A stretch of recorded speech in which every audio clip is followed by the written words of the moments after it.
Dito lang ako tingin sa camera. Opo. Ay, kailangan pa? The budget. Pwede pa ulit. Ano yung ulitin yun? Wait lang. Kailangan ng hello. No.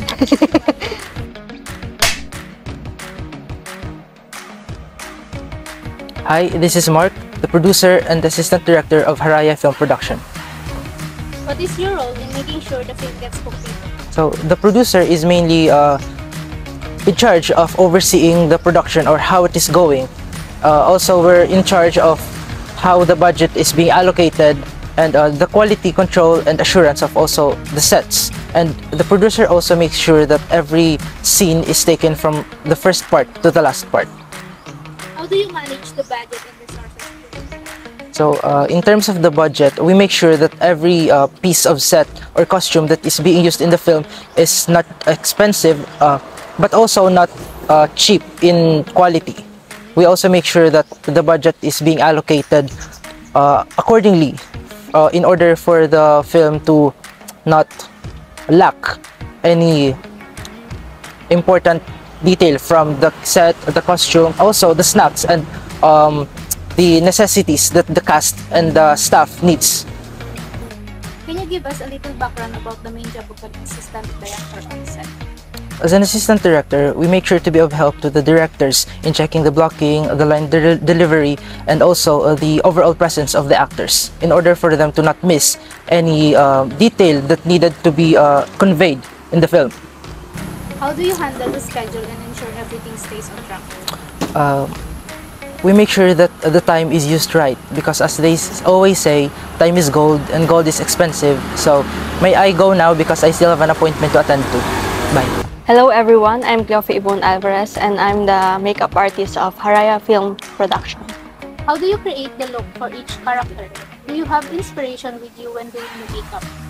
Yes, I do search inspiration in the internet since I'm not really good at making someone old or making someone look tired. Kasi usually, I put makeup for someone to make him or her beautiful.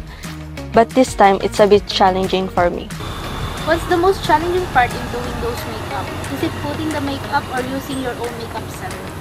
Well, for me, the challenging part of doing makeup is using your own makeup since yung budget ng production unit namin is limited. Hindi kami makabili ng makeup set. So, kung sino na lang yung meron and kung ano na lang yung meron dyan, yun na lang gagamitin namin.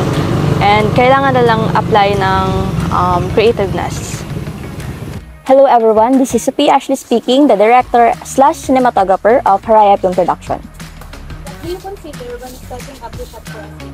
So there are two things kasi. It's either the exact setting of the scene and the characters themselves kasi sila yung needed sa shot. So for example, when it comes to conversational scenes, you have to think about kung ano ba ang fitted sa character na ipapakita ng actors. How are you going to focus or emphasize them? So ano ba ang gusto mong ipalabas? Yung intensity ng pag-uusap, the way the actors deliver their emotions. So dun mo siya makikita if you want it to be a close-up scene, wide, o kaya naman over the shoulder. So it's all about framing what you want to emphasize. How do you work with the director to get the right look?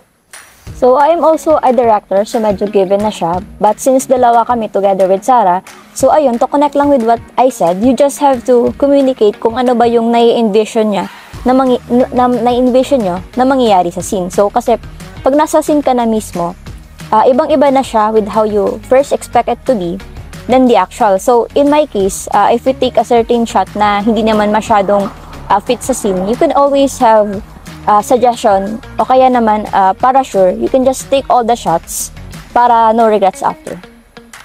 Please support us this December talikod at BU Literary Film Festival with Hala Digital Production. Iniimbitaran po namon kamong maghiling kan sa mong pelikulang talikod digdi sa Lithala Production.